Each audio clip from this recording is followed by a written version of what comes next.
تو انہوں نے آگے بڑھ کے شمر سے کہا نماز پڑھنے دو، انہوں نے کہا نہیں نماز نہیں پڑھنے دیں، ہماری تلوار چلے گی۔ انہوں نے واپس آ کر کہا جی وہ کہہ رہے ہیں ہم جنگ نہیں روکیں گے، تلوار چلے گی۔ تو پھر یہ نہیں فرمایا اچھا چلو ٹھیک سے لیو، فرمایا اچھا آدھے نماز پڑھو آدھے جنگ کرو۔ آدھوں نے نماز پڑھی آدھوں نے جنگ کی، پھر انہوں نے جنگ کی اور پہلوں نے نماز پڑھی، اور عصر سے پہلے سب کے سر کٹ کے نیزوں پہ چڑھ گئے۔ یہ وہ ہستیاں ہیں جن کو میرے نبی نے کہا میری آنکھوں کی ٹھنڈک حسن حسین، میرے جگر کے ٹکڑے، میرے جنت کے پھول، پتہ نہیں کیا کیا تشبیہات دی ہیں میرے نبی نے۔ اب جنت کے نوجوانوں کے سردار حسن اور حسین، اور پھر نماز نہیں چھوڑی۔ ان کو جنت کی بشارت تو ماں کے دودھ پیتے مل گئی تھی، کربلا کی وجہ سے نہیں ملی سرداری ان کو، وہ تو ان کے سر کا صحرا ہے الگ۔ ان کو سرداری جنت کے ملی ماں کا دودھ پیتے ہوئے کہ جنت کے نوجوانوں کے سردار ہیں حسن اور حسین، نماز نہیں چھوڑی۔ میرے عزیزو نماز نہ چھوڑ۔ اللہ کا شکر ہے میں آپ بچوں کو دیکھ کے مجھے اپنا کالج کا دور یاد آ رہا ہے۔ ہمارے دور میں ایک نعیم الدین صاحب گورنمنٹ کالج لاہور میں تبلیغ کا کام کرتے تھے، اور وہ اکیلے ہی نماز پڑھتے تھے، کوئی نمازی نہیں ہوتا تھا، اور کسی لڑکے کی داڑھی نہیں تھی، کسی لڑکے سوا سے ایک نعیم الدین۔ اب ہر کالج میں جائے داڑھیوں والے بچے نظر آتے ہیں، ٹوپیوں والے بچے نظر آتے ہیں، کوئی لڑکی کے سر پہ دوپٹہ نہیں ہوتا تھا، کوئی ایجوکیشن تھی۔ اب لمز جیسی یونیورسٹی میں بھی لڑکیاں پورے برقعے میں ہوتی ہیں، حجاب میں ہوتی ہیں، نقاب میں ہوتی ہیں۔ جہاں برائی کا گراف اوپر گیا تو نیکی کا بھی اوپر گیا، جہاں برائی کا لیول اگر بڑھا ہے تو نیکی کا لیول بھی بڑھا ہے۔ اتنا بڑا میری نسل کا مجمع اللہ کی بات سن رہا ہے، یہ اس دور میں کوئی تصور نہیں کر سکتا تھا۔ پھر مجھے کربلا یاد آ گیا کہ یہی مہینہ تھا، 10 محرم تھی اور جمعے کا دن تھا، اور نماز کا وقت داخل ہوا تو امام علی مقام نے اپنے لشکر کے سردار زہیر سے فرمایا ان سے کہو جنگ بند کریں یا تھوڑی دیر کے لیے رک جائیں، میں نماز پڑھ لوں، ہمیں نماز پڑھنے دیں۔ تو زہیر نے گھوڑا آگے بڑھا کر کہا شمر سے تھوڑی مہلت دو، ہم نماز پڑھ لیں، پر تم نے جو مرضی کرنا ہے کرنا ہے، نماز تو پڑھنے دو۔ شمر نے کہا ہم نماز نہیں پڑھنے دیں گے۔ ایک اور کوفی کھڑا تھا، اس کا نام حسین بن نمیر، نے کہا تمہاری نماز ہوتی ہی نہیں۔ انہوں نے کہا لعنت ہے تم پر، جس گھر کی طفیل نماز ملی ان کی نہیں ہوتی۔ پھر انہوں نے واپس آ کر عرض کی حضور وہ نماز پڑھنے کے لیے جنگ نہیں روکیں گے۔ کہا اچھا پھر ہم نماز تو نہیں چھوڑ سکتے۔ میرے رب کی قسم اگر حسین نماز نہ پڑھتے تو انہیں کوئی فرق نہ پڑتا، لیکن ایک فرق پڑتا کہ پھر پیغام ادھورا جاتا، میسج ادھورا جاتا، اور میسج یہ دینا تھا کہ زیر خنجر بھی یہ پیغام سنایا ہم نے کہ ہم نے تلوار کی دھاروں کے نیچے بھی سر جھکانا ہے، اور ہم نے تڑپتے جسموں کے ساتھ بھی سجدہ کرنا ہے، اور ہم نے زخمی جسموں کے ساتھ بھی اللہ کے سامنے رکوع کرنا ہے، اور ہم نے خون آلود جسموں کے ساتھ بھی رب کے سامنے کھڑے ہو کے آنے والی نسلوں کو پیغام دینا ہے کہ نماز وہ ہے جسے اس وقت میں بھی نہیں چھوڑا جا سکتا، تاکہ کوئی یہ کہہ نہ سکے میں کیسے پڑھتا، میری جاب تھی میں کیسے پڑھتا، میری آنکھ نہیں کھلتی میں کیسے پڑھتا، میری عادت نہیں۔ اللہ کی قسم یہ جنتی نہیں تھے، جنت کے سردار تھے، صرف جنتی نہیں تھے جنت کے سردار تھے، صرف جنتی نہیں جنت کے سردار۔ اور یہ سرداری کب ملی؟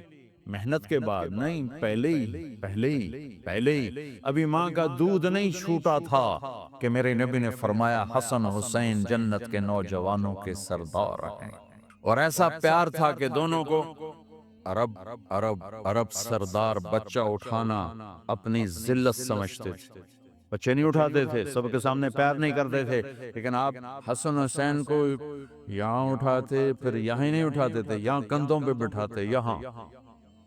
اور ایک عرب بدو حیران ہو کے دیکھنے یا رسول اللہ یہ آپ کیا کر رہے ہیں؟ یہ کتنی عیب کی بات ہے کہ آپ جیسا سردار اور یہاں بچوں کو بٹھایا ہوا ہے۔ کہنے کا آپ ان سے بہت پیار کرتے ہیں؟ کہا ہاں میں ان سے بہت پیار کرتا ہوں، اور صرف میں نہیں کرتا اللہ بھی ان سے پیار کرتا ہے۔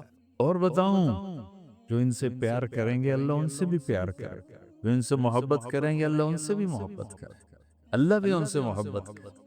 پھر ہم نے دعا مانگی، یا اللہ جو ان سے پیار کرے تو ان سے پیار کر، جو ان سے بغض رکھے تو ان سے بغض رکھ۔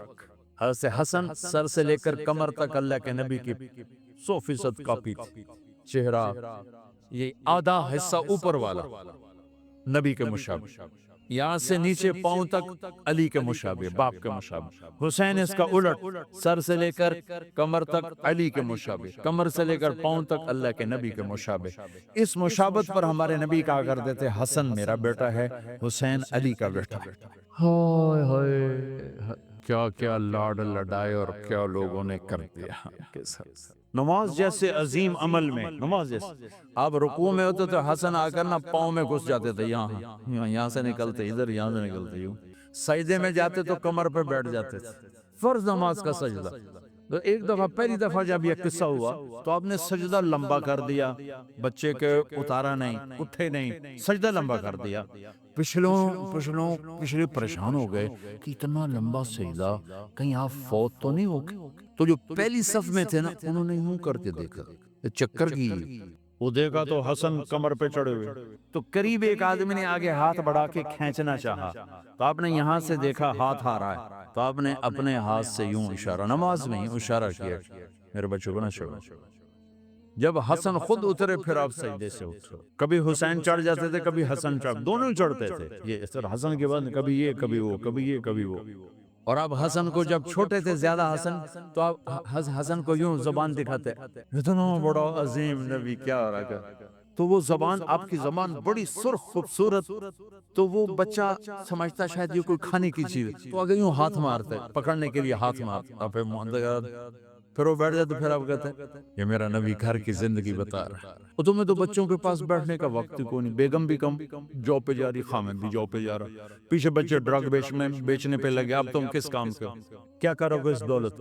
جب نہیں ڈرگ بیچو، گستاخ ہو گیا، بدتمیز ہو گیا، تو اس دن دولت کو آگ لگا دو جا کے۔ آپ اپنے بچوں کو ٹائم دو، اپنے بچوں کو ٹائم دو۔ عورت کا کام کمانا نہیں ہے، عورت کا کام نسل کو بنانا ہے۔ قناعت سیکھو، قناعت تو آسانی سے مینج ہو جائے گا، قناعت نہیں تو پھر تو دنیا کے بادشاہ کی بھی حوث پوری نہیں ہو سکتی۔ کھیلتے تھے، حسن حسین کی کشتی کراتے تھے، دونوں بھائیوں کی کشتی کراتے۔ ایک دفعہ دونوں کی کشتی ہو رہی اور حسین ذرا کمزور پڑ رہے تھے، تو آپ اس کو شاباش دیتے، شاباش شاباش شاباش۔ تو حضرت فاطمہ کہنے لگی، ماں بھی بیٹھی، کہنے لگی یا رسول اللہ آپ حسین کو شاباش دے رہے ہیں، حسن کو کیوں نہیں دے رہے؟ تو آپ نے کہا یہ جبریل میرے پاس کھڑا ہوا ہے، یہ بھی حسین کو شاباش دے رہا ہے، تو میں بھی حسین کو شاباش دے رہا ہوں۔ ایسی ہستیاں، لیکن ایک سبق ہے، یہ ہونا چاہیے تھا تاکہ امت کو پتہ چلے کہ دین کتنی قیمتی چیز۔ وہ جی اللہ بڑا غفور الرحیم ہے، میں نہ ہمیں ڈرایا کرو۔ ہاں اللہ بڑا غفور الرحیم ہے، لیکن اس کا کوئی عدل بھی ہے۔ رات کا شراب پینے والا اور رات کو مصلی پہ رونے والا برابر ہو جائیں گے تو پھر یزید حسین کو ایک ہی جگہ بٹھا دو، پھر کربلاؤں کے لیے رونا چھوڑ دو۔ رات کو ناچنے والی، رات کو رونے والی برابر ہو جائیں گے، سود کھانے والا، حلال کھانے والا برابر ہو جائیں گے، شراب بیچنے والا اور مزدوری کرنے والا برابر ہو جائیں گے، جھوٹ بولنے والا، سچ بولنے والا برابر ہو جائیں گے۔ افنجعل المسلمین کالمجرمین ما لکم کیف تحکمون ام لکم کتاب فیہ تدرسون۔ اس سے زیادہ واضح کیا بتاؤں کہ میرا رب کہتا ہے کون سی کتاب میں لکھا ہوا ہے کہ ماننے والا نہ ماننے والا برابر کر دوں گا؟ کون سی کتاب؟ اللہ کو یہ کہنا پڑ رہا ہے ام لکم کتاب فیہ تدرسون، کس کتاب میں یہ لکھا ہوا ہے؟ ام نجعل المتقین کالفجار، ایک بدماش اور ایک فرمانبردار کو برابر کر دوں؟ کہاں لکھا ہوا ہے؟ ایسی ہستیاں، ہائے ہائے، جنگ سے پہلے اونگ آ گئی، آنکھ کھلی تو ہنسنے لگے۔ بہن نے پوچھا یہ تو ہنسنے کا موقع نہیں، کیوں ہنسے ہو؟ زینب کہا بہن اللہ کے نبی خواب میں آئے، فرما رہے ہیں بیٹا میں لینے آ چکا ہوں۔ تو اب نہ پڑھے نماز، اب کیا مسئلہ ہے؟ جنت کے لیے تو کرنا ہے سب، یہ جنت کے لیے تو کر رہے، اللہ کے لیے تو کر رہے۔